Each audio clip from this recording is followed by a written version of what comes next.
En las afueras de Guanajuato, donde las montañas se elevan como guardianes silenciosos de secretos antiquísimos, existe un convento abandonado que pocos se atreven a mencionar. Los lugareños lo llaman simplemente el Convento de la Penitencia, aunque su nombre verdadero se ha perdido en los archivos del olvido. Las paredes de cantera rosa, que alguna vez resplandecieron bajo el sol mexicano, ahora lucen manchadas por el tiempo y la humedad, como si la estructura misma llorara lágrimas de piedra. Fue en octubre de 2024 cuando Mateo Hernández, un historiador de 32 años originario de León, llegó a este lugar maldito. Su cabello oscuro siempre estaba desordenado por las largas horas de investigación, y sus ojos cafés brillaban con esa curiosidad insaciable que caracteriza a quienes buscan respuestas donde otros prefieren ignorar las preguntas. Mateo había dedicado los últimos 5 años de su vida a estudiar los conventos coloniales de Guanajuato, pero este en particular lo obsesionaba desde que encontró una referencia enigmática en un documento del siglo XVIII guardado en el archivo histórico de la ciudad. El documento era una carta escrita por el obispo Fernando de Castilla en 1789, dirigida al virrey de Nueva España. En ella, con letra temblorosa que atravesaba el papel amarillento, el obispo suplicaba que el convento fuera clausurado de inmediato y que ningún alma cristiana volviera a pisar ese lugar donde el demonio había plantado su semilla. La carta mencionaba a un monje llamado Fray Sebastián de los Santos, quien supuestamente había cometido actos tan abominables que hasta los documentos oficiales se negaban a describirlos con detalle. Si te está gustando esta historia, suscríbete al canal y déjame en los comentarios desde dónde nos estás viendo. Tu apoyo significa mucho para seguir trayéndote más relatos como este. Mateo llegó al convento un viernes por la tarde, cuando el sol comenzaba a descender detrás de las montañas, tiñendo el cielo de tonos anaranjados y púrpuras que parecían sangre derramada sobre el horizonte. El camino de terracería que conducía al lugar estaba cubierto de maleza y piedras sueltas, señal de que nadie había transitado por ahí en años. A los costados del camino, los mezquites y nopales crecían salvajes, como si la naturaleza misma intentara ocultar el convento de los ojos humanos. La estructura se alzaba imponente pero decadente.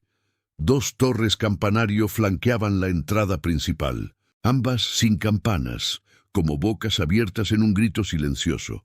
La puerta de madera maciza estaba entreabierta, colgando de sus goznes oxidados. Mateo sintió un escalofrío recorrer su espalda cuando el viento atravesó el umbral, produciendo un gemido que sonaba demasiado humano para ser simplemente aire contra madera. «Es solo un edificio viejo», se dijo a sí mismo mientras empujaba la puerta con cuidado. El interior olía a humedad, moho y algo más que no podía identificar, algo orgánico y putrefacto que le revolvió el estómago. Sacó su linterna de la mochila y el haz de luz cortó la penumbra, revelando un patio central rodeado de arcos coloniales. En el centro había una fuente seca, agrietada, con figuras de ángeles cuyas caras habían sido deliberadamente desfiguradas, como si alguien hubiera intentado borrar sus rasgos con cinceles y martillos. Mateo sacó su cámara y comenzó a documentar todo. Cada fotografía que tomaba capturaba no solo la arquitectura, sino también esa atmósfera opresiva que parecía emanar de las paredes mismas. Decidió explorar el claustro, donde, según los planos antiguos que había estudiado, debía encontrarse la biblioteca del convento. Si había respuestas sobre Fray Sebastián, estarían ahí. Los corredores estaban flanqueados por celdas pequeñas, cada una con una puerta de madera podrida. Algunas estaban abiertas, revelando interiores vacíos, excepto por catres de hierro oxidado, y crucifijos rotos en las paredes. En una de ellas, Mateo encontró algo que lo hizo detenerse: arañazos profundos en la pared de piedra, como si alguien hubiera intentado escapar rascando con las uñas desnudas. Los surcos formaban palabras apenas legibles. «Perdóname, Padre, y no debí mirar». El corazón de Mateo latía con fuerza mientras continuaba su exploración. Al final del corredor encontró una puerta más grande que las demás, hecha de madera de mezquite reforzada con bandas de hierro. A diferencia de las otras, esta puerta estaba cerrada con un candado antiguo que, sorprendentemente, todavía funcionaba. Mateo examinó el candado bajo la luz de su linterna y notó algo extraño. Parecía relativamente nuevo, tal vez de los últimos 50 años, como si alguien hubiera venido aquí específicamente para asegurar que esta puerta permaneciera cerrada.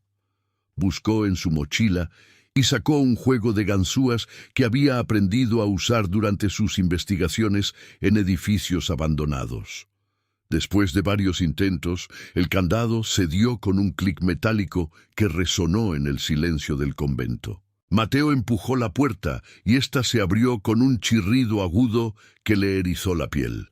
La habitación detrás de la puerta era la biblioteca, pero no se parecía a ninguna biblioteca que Mateo hubiera visto antes. Los estantes de madera seguían en pie, pero todos los libros habían sido quemados parcialmente. Sus páginas carbonizadas formaban montículos negros en el suelo. En el centro de la habitación había una mesa larga de madera con herramientas extrañas dispuestas con precisión quirúrgica: escalpelos oxidados, pinzas, frascos de vidrio vacíos con residuos oscuros en el fondo y lo que parecían ser instrumentos de tortura medievales. Pero lo que realmente captó la atención de Mateo fue lo que colgaba de la pared del fondo: un mural pintado directamente sobre la piedra, tan detallado y perturbador que tuvo que apartar la mirada por un momento para recomponerse. El mural representaba escenas de lo que parecía ser un ritual. Figuras con hábitos de monje rodeaban a una persona atada a una mesa, y sobre ellos flotaba una presencia oscura, algo entre sombra y sustancia, con múltiples ojos y extremidades que desafiaban la geometría normal. Debajo del mural había una inscripción en latín que Mateo reconoció de inmediato: «Qui quaerit veritatem, inveniet tenebras». Quien busca la verdad, encontrará las tinieblas. Mateo sintió que el aire de la habitación se volvía más denso, más difícil de respirar. Sacó su teléfono para tomar fotografías, pero la batería estaba completamente descargada, a pesar de que había estado llena cuando entró al convento. Su linterna comenzó a parpadear, amenazando con dejarlo en la oscuridad total. Fue entonces cuando escuchó el sonido: pasos lentos y pesados que venían del corredor por donde había llegado. No eran los crujidos normales de un edificio viejo. Eran pasos deliberados, medidos, el sonido de alguien que caminaba con propósito. Mateo apagó su linterna y se quedó inmóvil en la oscuridad, su respiración acelerada sonando demasiado fuerte en sus propios oídos. Los pasos se detuvieron justo frente a la puerta de la biblioteca.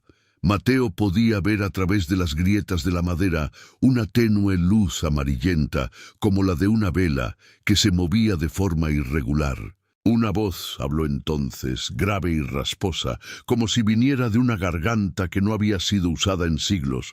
«Has venido a buscar la verdad sobre Fray Sebastián. ¡Qué valiente! ¡Oh, qué necio!». Mateo no respondió. Su cuerpo entero temblaba mientras apretaba la linterna en su mano. La voz continuó: «Este lugar guarda secretos que la Iglesia intentó enterrar, pero los secretos nunca mueren. Hijo mío, se pudren, se transforman, pero nunca desaparecen. Fray Sebastián descubrió algo que ningún hombre debería saber, y ahora tú has venido a repetir su error».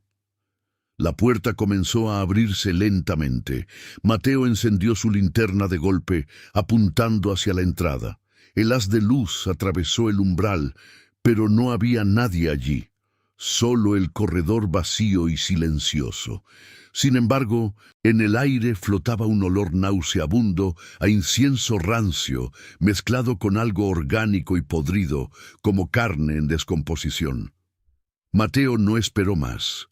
Corrió hacia una ventana lateral que había notado al entrar a la biblioteca, una abertura estrecha pero suficiente para escapar. Se lanzó a través de ella, cayendo sobre un jardín interno cubierto de maleza. Se raspó las manos contra las piedras, pero el dolor era secundario frente al terror que lo impulsaba a huir. Corrió hacia la entrada principal del convento, sus pies tropezando con escombros y plantas muertas. Cuando finalmente atravesó la puerta principal, el sol ya se había ocultado completamente, dejando el paisaje sumido en una oscuridad azulada. Mateo corrió por el camino de terracería hasta llegar a su camioneta. Arrancó el motor con manos temblorosas y se alejó del lugar tan rápido como el vehículo se lo permitió. Esa noche, en su pequeño departamento en León, Mateo no pudo dormir. Cada vez que cerraba los ojos, veía el mural en la biblioteca, aquella presencia oscura con múltiples ojos que parecía mirarlo directamente a él, como si hubiera trascendido el tiempo y el espacio para conectar con quien fuera lo suficientemente tonto como para observarla. Al día siguiente, Mateo decidió que necesitaba saber más antes de regresar al convento. No podía simplemente ignorar lo que había visto y experimentado. Su instinto de historiador era más fuerte que su miedo. Pasó la siguiente semana en los archivos de Guanajuato, buscando cualquier documento que mencionara al convento de la penitencia o a Fray Sebastián de los Santos. Fue en un archivo diocesano, casi escondido en el sótano de la catedral, donde encontró lo que buscaba: un expediente completo sobre el caso de Fray Sebastián. Los documentos estaban sellados con lacre rojo, marcados con la palabra «confidencial» en tinta descolorida. Mateo tuvo que solicitar un permiso especial para acceder a ellos, lo cual tomó 3 días y requirió la firma de un sacerdote anciano que lo miró con ojos llenos de advertencia. «Hay cosas que es mejor no saber, hijo», le dijo el sacerdote cuando le entregó los documentos. «Pero veo en tus ojos que no te detendrás hasta encontrar lo que buscas. Que Dios te proteja». Mateo llevó los documentos a una mesa en la esquina más alejada del archivo y comenzó a leer. Lo que descubrió en esas páginas amarillentas cambiaría su percepción de la realidad para siempre. Fray Sebastián de los Santos había llegado al convento en 1762, procedente de España. Era considerado un erudito brillante, especializado en teología mística y filosofía hermética. Los primeros años de su estancia en el convento fueron ejemplares. Era respetado por sus hermanos monjes y admirado por su devoción y conocimiento. Pero en 1765, algo cambió radicalmente. Según los testimonios recogidos durante la investigación eclesiástica, Fray Sebastián comenzó a pasar noches enteras en la biblioteca del convento, estudiando textos que había traído consigo desde España. Textos que, según afirmaban los testigos, no eran de origen divino, sino infernal. Los otros monjes empezaron a notar cambios en su comportamiento. Hablaba solo en latín arcaico, se negaba a participar en las oraciones comunitarias y tenía los ojos constantemente enrojecidos como si no durmiera. El documento más perturbador era el testimonio de Fray Miguel de la Cruz, quien había sido el superior del convento en aquella época. En su declaración, escrita con letra temblorosa y manchas que parecían lágrimas secas, describía lo que había presenciado una noche de marzo de 1766. «Desperté en la madrugada escuchando cánticos que no pertenecen a nuestra Santa Madre Iglesia. Me levanté y seguí el sonido hasta la biblioteca, donde encontré a Fray Sebastián, rodeado de velas negras, arrodillado frente a un círculo dibujado con sangre en el suelo. Hablaba en una lengua que no reconozco, y ante él se manifestó una presencia que mis ojos se niegan a describir con detalle, pues temo que al hacerlo invoque nuevamente aquella abominación. Lo que vi tenía forma pero no sustancia, ojos pero no rostro. Era muchas cosas a la vez y ninguna. Fray Sebastián le hablaba como si fuera su maestro, su guía. Cuando me vio, sonrió de una manera que no era humana y dijo: «Pronto todos comprenderán. La verdad está más allá de Dios». Después de este incidente, se convocó una investigación formal. Otros monjes confirmaron haber visto cosas similares. Hablaban de sombras que se movían en contra de la luz, de susurros en las paredes, de hermanos que desaparecían en la noche y aparecían días después con la mente destrozada, incapaces de hablar coherentemente. Uno de ellos, Fray Antonio, escribió antes de quitarse la vida: «Él nos mostró lo que hay al otro lado del velo. Preferimos la muerte a vivir con ese conocimiento». La investigación concluyó que Fray Sebastián había invocado entidades demoníacas y había compartido conocimientos prohibidos con otros monjes, contaminándolos espiritualmente. El 15 de abril de 1767, el obispo ordenó que Fray Sebastián fuera sometido a un exorcismo. El ritual duró 3 días y requirió la presencia de 5 sacerdotes exorcistas traídos especialmente desde la Ciudad de México. El documento describía el exorcismo como el más violento y perturbador que jamás se haya registrado en la Nueva España. Fray Sebastián supuestamente habló en múltiples voces simultáneas, profirió blasfemias que hicieron sangrar los oídos de los presentes y demostró fuerza sobrehumana rompiendo las cadenas con las que lo habían atado. Al tercer día, finalmente pareció sucumbir. Los exorcistas declararon que las entidades habían abandonado su cuerpo. Pero lo que siguió fue aún más inquietante. Fray Sebastián, ahora supuestamente libre de posesión demoníaca, pidió papel y pluma. Durante 48 horas sin descanso, escribió un manuscrito que tituló «El Testamento de las Verdades Ocultas».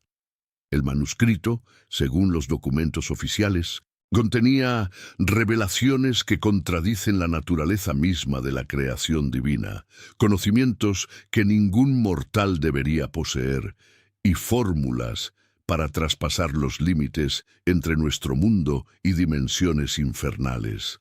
El obispo Fernando de Castilla, después de leer apenas las primeras páginas del manuscrito, ordenó que fuera quemado de inmediato. También ordenó la clausura del convento y la dispersión de todos los monjes a diferentes parroquias.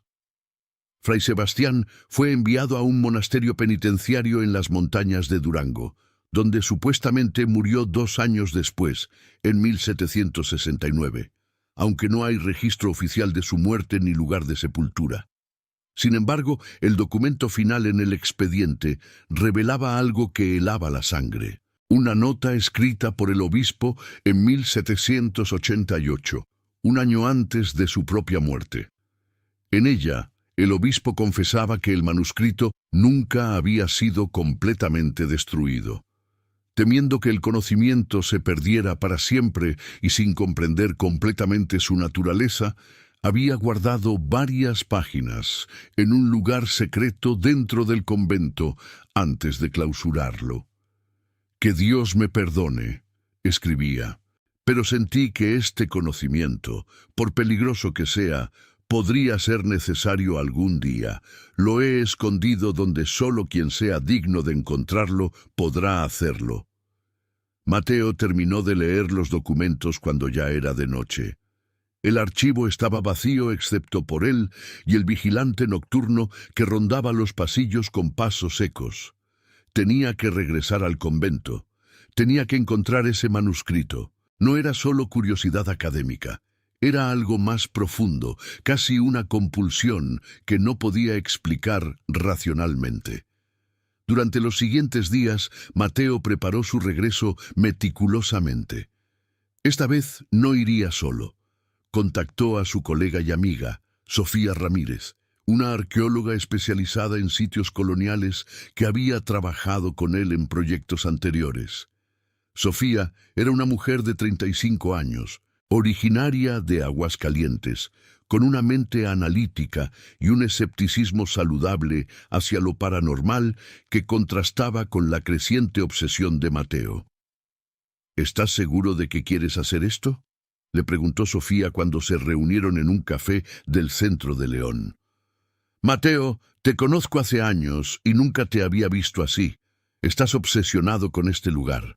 Mateo le mostró las fotografías que había tomado antes de que su teléfono se descargara, las copias de los documentos del archivo, todo lo que había descubierto. Sofía examinó el material con su habitual meticulosidad, pero incluso ella no pudo evitar mostrar inquietud cuando vio la foto del mural en la biblioteca. Está bien, dijo finalmente, iré contigo, pero iremos de día, con equipo apropiado, y si algo, lo que sea, nos hace sentir en peligro, nos vamos inmediatamente, sin discusión. Mateo aceptó sus términos. También decidieron llevar a un tercero, Fernando Ochoa, un ingeniero civil amigo de Sofía que podría evaluar la estabilidad estructural del edificio. Fernando tenía 40 años, era padre de 2 hijos y aceptó ir principalmente porque Sofía se lo pidió, aunque expresó su escepticismo sobre toda la historia. Miren, les dijo mientras preparaban el equipo, soy un hombre de ciencia, no creo en fantasmas ni demonios.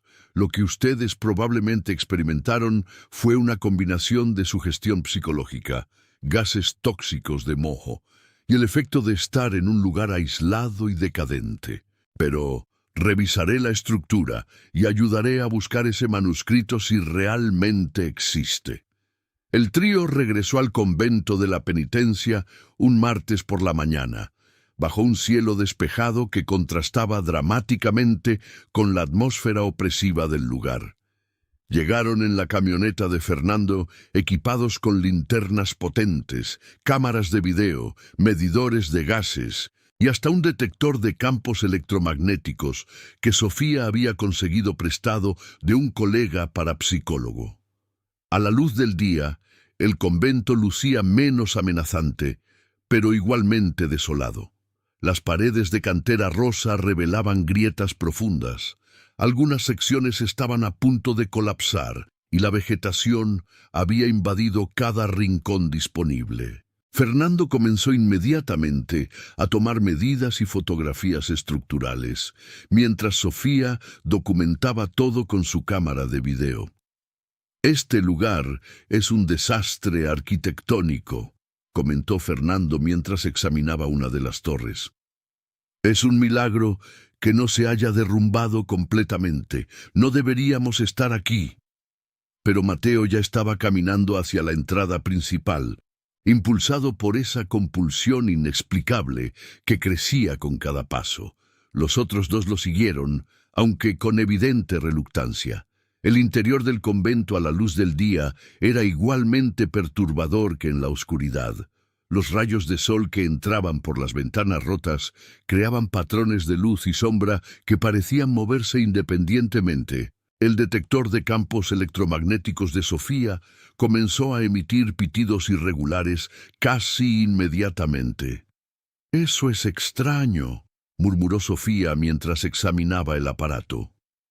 «Está detectando fluctuaciones electromagnéticas significativas, pero no hay ninguna fuente eléctrica activa aquí». Mateo los guió a través del patio central hacia el claustro donde estaba la biblioteca. En el camino, Fernando notó algo que los demás habían pasado por alto: marcas en el suelo de piedra, surcos profundos que formaban patrones geométricos complejos. «Estos surcos no son aleatorios», observó Fernando, arrodillándose para examinarlos más de cerca. «Son deliberados, forman una especie de diseño. Miren, aquí hay símbolos grabados también». Sofía se acercó y tomó fotografías. Los símbolos eran una mezcla extraña de caracteres latinos, números que parecían representar algún tipo de fórmula matemática, y formas que no pertenecían a ningún alfabeto conocido. Mientras los examinaba, Sofía sintió un mareo repentino, como si el suelo bajo sus pies se moviera. ¿Lo sienten?, preguntó con voz temblorosa. Es como si el espacio aquí estuviera distorsionado. Fernando estaba a punto de responder con algún comentario escéptico cuando su medidor de gases comenzó a sonar. Hay concentraciones inusuales de compuestos orgánicos volátiles aquí. Podría explicar las alucinaciones o sensaciones extrañas. Deberíamos usar mascarillas. Se pusieron las mascarillas que habían traído y continuaron hacia la biblioteca. La puerta que Mateo había forzado seguía abierta, colgando de sus goznes como una boca entreabierta. Cuando entraron, el olor a incienso rancio y descomposición seguía presente, incluso a través de las mascarillas. Fernando examinó la mesa con los instrumentos mientras Sofía filmaba el mural en la pared. Mateo, por su parte, comenzó a buscar cualquier compartimento oculto donde el obispo pudiera haber escondido las páginas del manuscrito. Estos instrumentos son antiguos pero sofisticados, comentó Fernando, examinando uno de los escalpelos. Son herramientas médicas o más específicamente de disección. Alguien estaba realizando algún tipo de estudios anatómicos aquí. Mateo no estaba escuchando. Estaba concentrado en la pared opuesta al mural, golpeándola suavemente con los nudillos, buscando espacios huecos. Después de varios minutos, encontró lo que buscaba, una sección que sonaba diferente, más vacía. Llamó a los otros dos. Ayúdenme a buscar el mecanismo de apertura. Tiene que haber una forma de acceder a lo que hay detrás. Los tres examinaron cada centímetro de la pared, presionando piedras, buscando palancas ocultas. Fue Sofía quien finalmente lo encontró. Una piedra ligeramente más oscura que las demás, ubicada cerca del suelo. Cuando la empujó, se escuchó un clic mecánico y una sección de la pared se desplazó hacia adentro, revelando un nicho oculto. Dentro del nicho había una caja de metal oxidado, sellada con lacre que todavía conservaba parcialmente el sello episcopal. Mateo la sacó con manos temblorosas y la colocó sobre la mesa, apartando los instrumentos antiguos. Los tres se miraron antes de que Mateo rompiera el sello y abriera la caja. Dentro había varias hojas de papel grueso, amarillentas y frágiles, cubiertas con una caligrafía diminuta y precisa. También había un pequeño diario encuadernado en cuero negro. Mateo comenzó a leer las primeras líneas del manuscrito, traduciendo del latín al español mientras sus compañeros observaban. Yo, Fray Sebastián de los Santos, escribo estas verdades en el año de nuestro Señor de 1767, después de haber visto lo que existe más allá del velo que separa nuestra realidad de las dimensiones que coexisten con la nuestra. Lo que la Iglesia llama demonios no son entidades malignas en el sentido tradicional, sino habitantes de planos de existencia regidos por leyes que contradicen nuestra comprensión de la física y la metafísica. Son antiguos, anteriores a la humanidad, y observan nuestro mundo con un interés que nosotros, en nuestra arrogancia, interpretamos como malevolencia. Sofía sintió un escalofrío recorrer su espalda mientras Mateo continuaba leyendo. El manuscrito describía rituales específicos, fórmulas matemáticas complejas que supuestamente podían abrir puertas entre dimensiones, y advertencias sobre lo que podía suceder si estas puertas se abrían sin la preparación adecuada. Fernando, siempre el escéptico, tomó una de las hojas y la examinó bajo su linterna.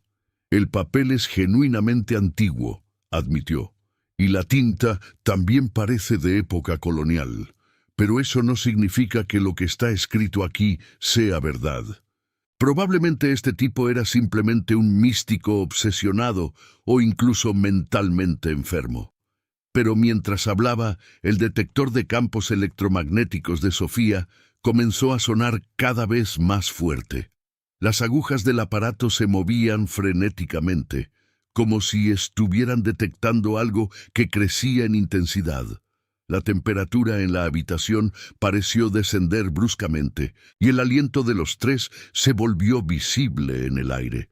«Está sucediendo de nuevo», murmuró Mateo, reconociendo la misma sensación opresiva que había experimentado en su primera visita. Algo aquí reacciona a la presencia del manuscrito. Fue entonces cuando escucharon el sonido, el mismo que Mateo había escuchado antes, pasos lentos y pesados que venían del corredor. Pero esta vez eran múltiples pasos, como si varias personas caminaran en perfecta sincronización. Fernando corrió hacia la puerta y la cerró de golpe, empujando la mesa pesada para bloquearla. «Hay una explicación lógica para esto», dijo, aunque su voz temblaba. «Podrían ser ocupantes ilegales, saqueadores». Las palabras murieron en su garganta cuando las sombras comenzaron a filtrarse por debajo de la puerta. No eran sombras normales. Se movían contra las leyes de la física, reptando por las paredes, el techo, convergiendo hacia donde estaban los tres investigadores, y en cada sombra, parcialmente formados pero inequívocamente presentes, había rostros. Rostros de monjes con expresiones de tormento eterno, bocas abiertas en gritos silenciosos, ojos que ardían con un fuego frío que parecía succionar la luz misma. Sofía dejó caer su cámara y se aferró al brazo de Mateo. «¿Qué son esas cosas?», susurró, su escepticismo completamente destrozado por lo que estaban presenciando. Mateo tomó el diario encuadernado en cuero negro y lo abrió rápidamente. Las primeras páginas contenían anotaciones personales de Fray Sebastián, reflexiones sobre sus estudios, pero hacia la mitad del diario, el tono cambiaba radicalmente. Las entradas se volvían más erráticas, más urgentes. 15 de marzo de 1766. He logrado contacto. La entidad que se manifiesta ante mí no tiene nombre en nuestro idioma, pero me ha mostrado verdades que desmoronan los cimientos de todo lo que creí saber. El universo es mucho más vasto y terrible de lo que cualquier teología ha imaginado. Existen capas de realidad superpuestas, cada una con sus propias leyes, sus propios habitantes. Y la muerte. La muerte no es un final, sino una transición. Las almas no van al cielo ni al infierno, sino que quedan atrapadas entre dimensiones si no conocen los rituales correctos para liberarse. Mateo continuó leyendo mientras las sombras se acercaban cada vez más, formando casi un círculo completo alrededor de ellos. Fernando, presa del pánico, buscó desesperadamente una salida alternativa, pero la única ventana estaba demasiado alta y era demasiado estrecha. El diario revelaba más. Fray Sebastián había realizado experimentos con otros monjes voluntarios, intentando demostrar sus teorías, pero algo había salido terriblemente mal. Los monjes que participaron en los rituales quedaron atrapados parcialmente entre dimensiones, sus almas ancladas al convento, incapaces de moverse ni hacia la vida ni hacia la muerte. El exorcismo que se realizó sobre Fray Sebastián no lo liberó de entidades demoníacas, como afirmaban los documentos oficiales, sino que lo desconectó forzosamente del plano dimensional que había estado explorando, sellando su mente, pero dejando su alma fragmentada. «Ellos siguen aquí», dijo Mateo, comprendiendo finalmente la verdad. «Los monjes que participaron en los experimentos de Fray Sebastián. No están muertos ni vivos, están atrapados en un estado intermedio. Por eso el convento fue clausurado. No era para prevenir que otros usaran el manuscrito, sino para contener a estas entidades». Las sombras, finalmente, se solidificaron lo suficiente como para ser claramente visibles. Eran figuras de monjes, pero distorsionadas, con proporciones incorrectas, como si hubieran sido observados a través de un prisma que fragmentaba su imagen en múltiples versiones simultáneas. Se movían de forma antinatural, pareciendo estar en varios lugares a la vez. Una voz surgió de las sombras, una amalgama de múltiples voces hablando al unísono. Liberación. Buscamos liberación. Fray Sebastián. Y prometió, nos enseñaría el camino, pero nos dejó atrapados. Sofía, encontrando coraje en su desesperación, se dirigió directamente a las apariciones. ¿Qué necesitan? ¿Cómo podemos ayudarlos? Las sombras parpadearon, como si la pregunta las hubiera sorprendido. La voz amalgamada respondió, el ritual, incompleto, en el manuscrito. Las últimas páginas. Fray Sebastián no terminó. El proceso de liberación nos abrió la puerta, pero no nos mostró cómo cruzarla completamente. Ahora existimos en el umbral. Mateo examinó rápidamente el resto del manuscrito. Las últimas páginas contenían efectivamente un ritual, pero estaba incompleto. Faltaban líneas, símbolos borrados deliberadamente, como si alguien hubiera intentado asegurar que nunca pudiera ser completado. Buscó en el diario, hojeando páginas frenéticamente, hasta encontrar una entrada fechada en abril de 1767, justo antes del exorcismo. Ya no puedo continuar. Lo que he desatado va más allá de mi capacidad de control. Mis hermanos, aquellos que confiaron en mí, ahora están condenados a un limbo peor que cualquier infierno descrito en las Escrituras. He intentado completar el ritual de liberación, pero cada intento solo profundiza su tormento. Por eso he decidido destruir parcialmente el conocimiento. Es mejor que este secreto se pierda para siempre que arriesgarse a que otro repita mis errores. Que Dios me perdone por mi arrogancia, por creer que el conocimiento por sí mismo justifica cualquier costo. Los he condenado a una eternidad de sufrimiento y no hay redención posible para mí. El ritual está incompleto a propósito, dijo Mateo a los otros dos. Fray Sebastián lo saboteó antes de que lo capturaran. Sabía que si alguien encontraba el manuscrito e intentaba completar el ritual sin comprender completamente las consecuencias, podría empeorar las cosas. Fernando, recuperando algo de su compostura analítica a pesar del terror, examinó las páginas del manuscrito. Mira estos símbolos y estas fórmulas. Son matemáticas avanzadas, geometría de dimensiones superiores. Esto parece física cuántica teórica, pero escrito en el siglo XVIII. Es imposible, a menos que realmente hubiera contactado con algo que le proporcionara ese conocimiento, sugirió Sofía, su voz apenas un susurro. Las sombras comenzaron a agitarse más violentamente, como si su paciencia se estuviera agotando. La voz amalgamada se volvió más desesperada, más amenazante. Tiempo. Se acaba. Cada vez más difícil mantener conciencia. Si no pueden liberarnos, entonces no dejaremos que ustedes se vayan.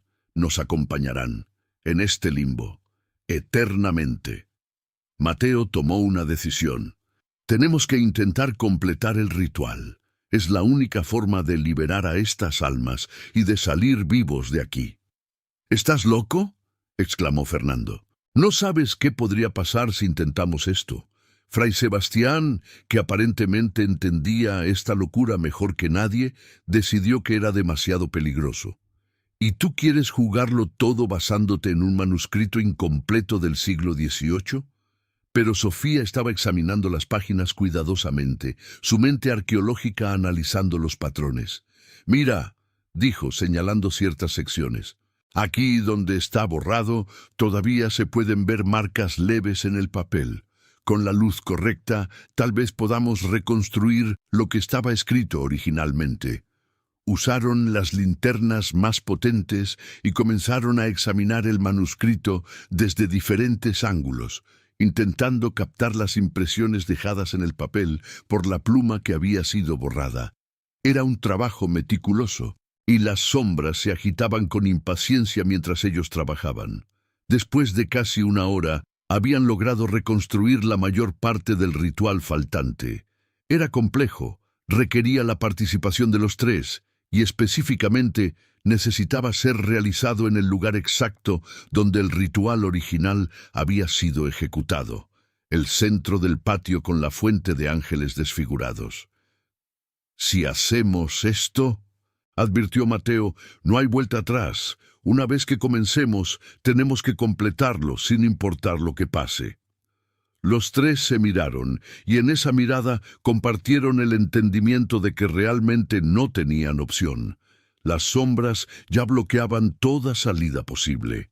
Era completar el ritual o unirse a las almas atrapadas por el resto de la eternidad. Salieron de la biblioteca con el manuscrito, las sombras abriéndoles paso como si comprendieran lo que estaban a punto de intentar. Cuando llegaron al patio central, vieron que los surcos geométricos en el suelo que Fernando había notado antes formaban un patrón complejo alrededor de la fuente. No eran aleatorios, eran parte del diseño ritual. Mateo les dio instrucciones basadas en lo que había leído. Sofía debía posicionarse en el punto norte del círculo, Fernando en el sur y él mismo en el este. El punto oeste, según el manuscrito, debía ser ocupado por el iniciador del ritual, que en este caso era Fray Sebastián mismo, o al menos su presencia espiritual.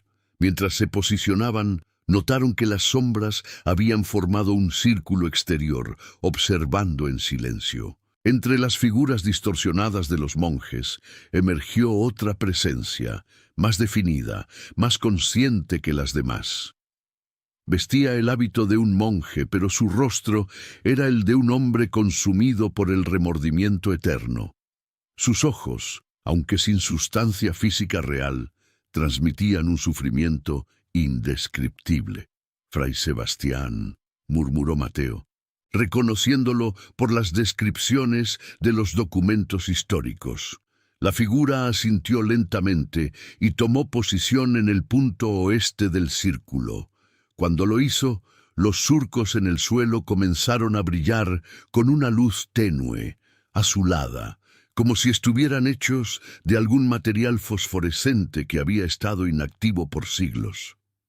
Mateo comenzó a leer el ritual del manuscrito. Era una combinación de latín antiguo, arameo y palabras en un idioma que no podía identificar, pero que parecían resonar de forma extraña en el aire, como si tuvieran peso físico.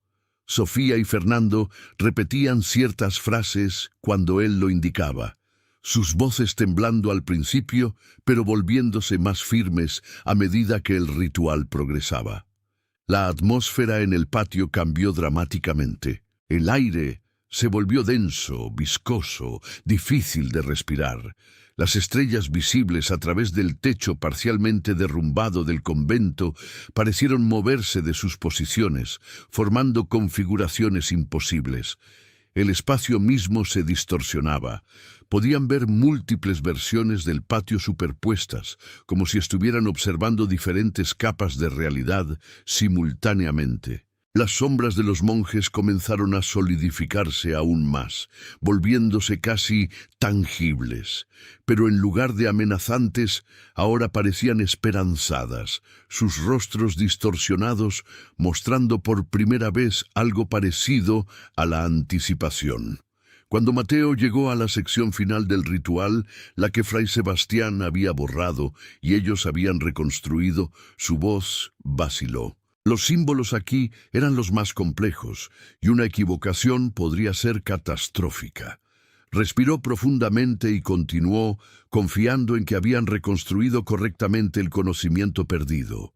«Ianuae intermundos aperite, animae captivae liberentur, et transitum ad verum quietem inveniant». En el momento en que pronunció las últimas palabras, algo fundamental en la realidad se rompió. No fue un sonido físico, sino una sensación, como si el universo mismo hubiera suspirado. La luz azul de los surcos explotó en intensidad, formando columnas que se elevaban hacia el cielo nocturno, atravesando las nubes. En el centro del círculo, sobre la fuente de ángeles desfigurados, se abrió algo. No era un portal en el sentido tradicional, sino una grieta en el tejido de la existencia misma. A través de ella podían ver cosas, paisajes que desafiaban la geometría euclidiana, colores que no existían en el espectro visible normal, formas de vida que no seguían las reglas de la biología terrestre.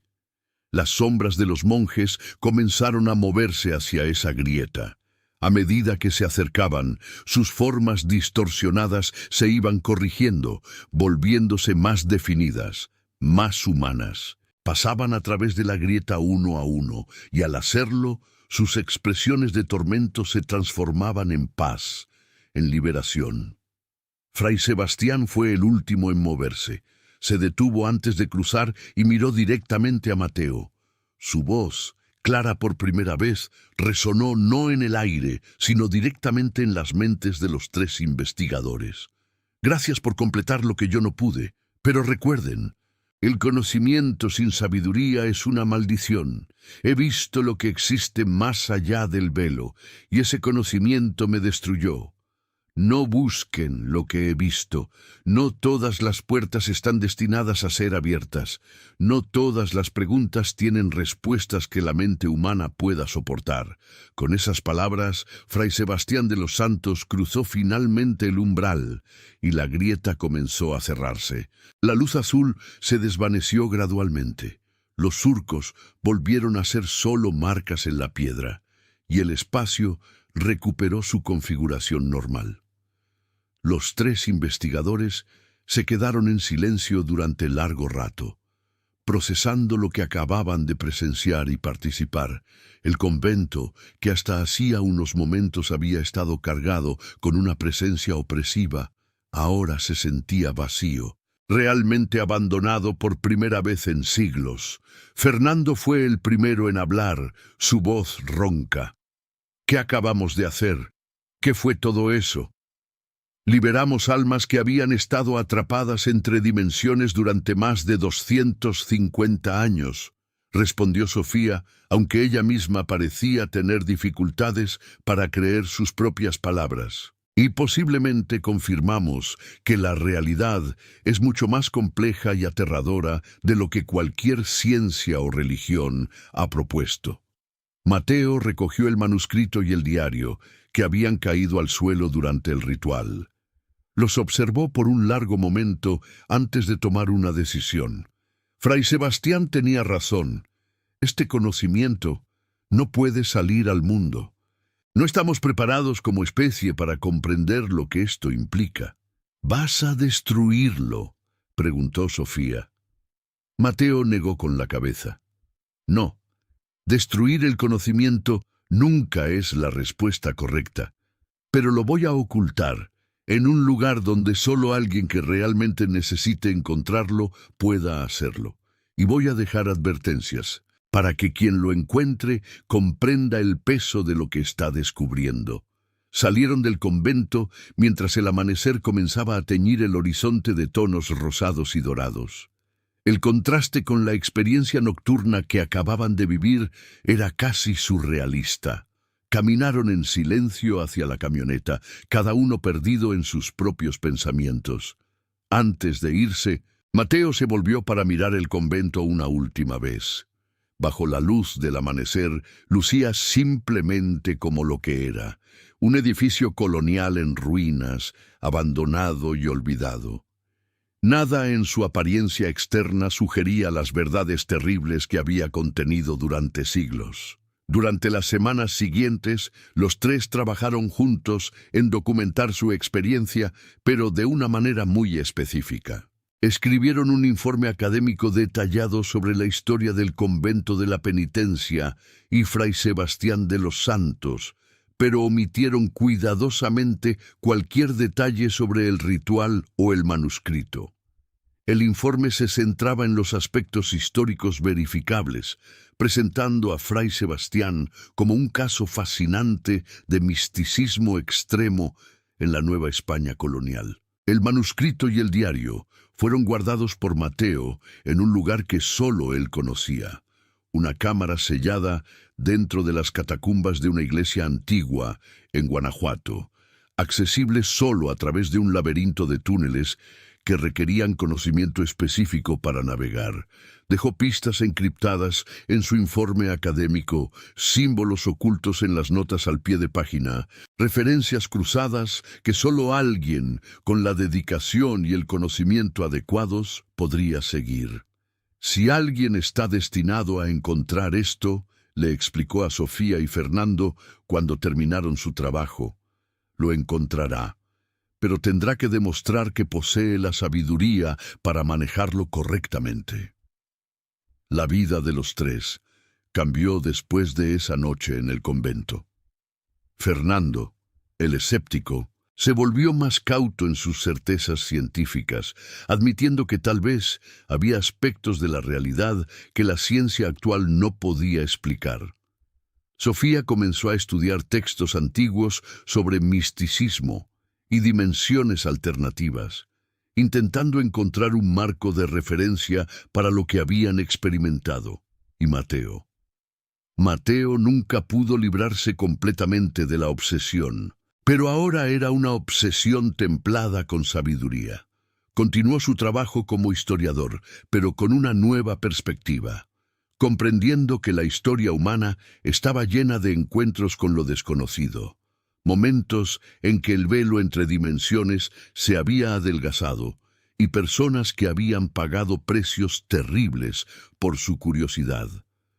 Años después, Mateo volvió a visitar el convento de la Penitencia.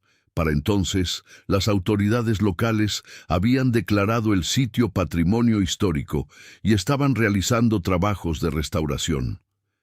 El lugar se había convertido en una atracción turística menor, con guías que contaban versiones romantizadas de la historia de los monjes malditos. Mateo caminó por los corredores restaurados, notando cómo los arañazos en las paredes habían sido cuidadosamente preservados bajo paneles de vidrio protectores. La biblioteca había sido convertida en una exhibición sobre la vida monástica colonial, aunque el mural perturbador había sido cubierto con un panel informativo que explicaba vagamente que contenía imágenes que podrían resultar perturbadoras para visitantes sensibles. En el patio central, la fuente había sido reconstruida. Los ángeles reesculpidos con rostros serenos que reemplazaban las desfiguraciones originales. Los surcos geométricos en el suelo habían sido rellenados con concreto moderno durante los trabajos de restauración, borrando para siempre el círculo ritual. Mateo se quedó allí, en el centro del patio, y no sintió nada. No había presencias, no había sombras, no había esa sensación opresiva que había definido el lugar durante siglos. El convento finalmente estaba en paz. Un guía turístico se le acercó, un joven estudiante de historia local que reconoció a Mateo de su trabajo académico. «Profesor Hernández, ¿verdad? Leí su artículo sobre este lugar. Fascinante historia sobre el monje loco y sus experimentos místicos. Aunque entre usted y yo, bajó la voz conspirativamente. Creo que la mayor parte es solo leyenda exagerada. Probablemente era simplemente un tipo con problemas mentales, ¿no?» Mateo sonrió levemente. «Probablemente», respondió, «aunque a veces las leyendas contienen más verdad de la que estamos preparados para aceptar». El guía rió, pensando que Mateo estaba siendo dramático para efecto narrativo, y continuó su recorrido con un grupo de turistas que tomaban selfies junto a las exhibiciones. Mateo salió del convento por última vez. Mientras conducía de regreso a León, Reflexionó sobre todo lo que había aprendido. Fray Sebastián de los Santos había buscado respuestas a las preguntas más fundamentales de la existencia. ¿Qué hay más allá de la muerte? ¿Cuál es la verdadera naturaleza de la realidad? ¿Existen otras dimensiones, otros planos de existencia? Había encontrado respuestas, pero esas respuestas lo habían destruido a él y a aquellos que confiaron en él. El conocimiento sin sabiduría era verdaderamente una maldición. La capacidad de abrir puertas no significaba que deberían abrirse. Y ver más allá del velo no garantizaba que uno pudiera soportar lo que veía. Esa noche, en su departamento, Mateo escribió una última entrada en su diario personal, un documento que había comenzado después de la experiencia en el convento. He aprendido que hay secretos en el universo que están más allá de nuestra capacidad actual de comprensión. Fray Sebastián descubrió verdades que la mente humana del siglo XVIII no estaba equipada para procesar, y honestamente, no estoy seguro de que estemos mejor equipados hoy. La tecnología avanza, la ciencia progresa, pero la sabiduría requiere algo más que conocimiento.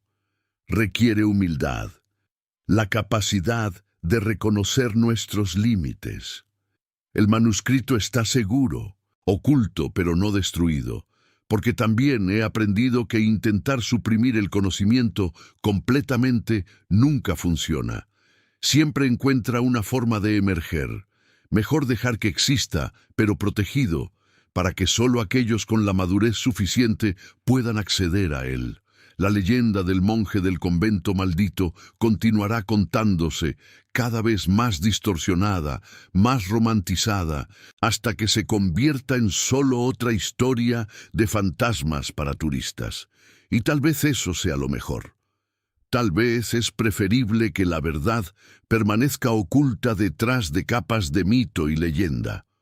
Porque el secreto que Fray Sebastián descubrió, el secreto que jamás debió revelarse, no es solo que existen otras dimensiones o entidades más allá de nuestra comprensión. El verdadero secreto, el que realmente aterra, es que el tejido de la realidad es mucho más frágil de lo que pensamos, que las leyes que creemos inmutables son solo locales a nuestra dimensión, que la conciencia puede existir en estados que desafían nuestra comprensión de vida y muerte, y que hay cosas esperando al otro lado del velo, cosas que nos observan, que tal vez siempre nos han observado. Fray Sebastián abrió una puerta que debió permanecer cerrada. Nosotros la cerramos, liberando a las almas que quedaron atrapadas en el proceso. Pero ahora llevo conmigo el conocimiento de que esa puerta existe, de que puede abrirse, de que hay otras puertas esperando ser descubiertas.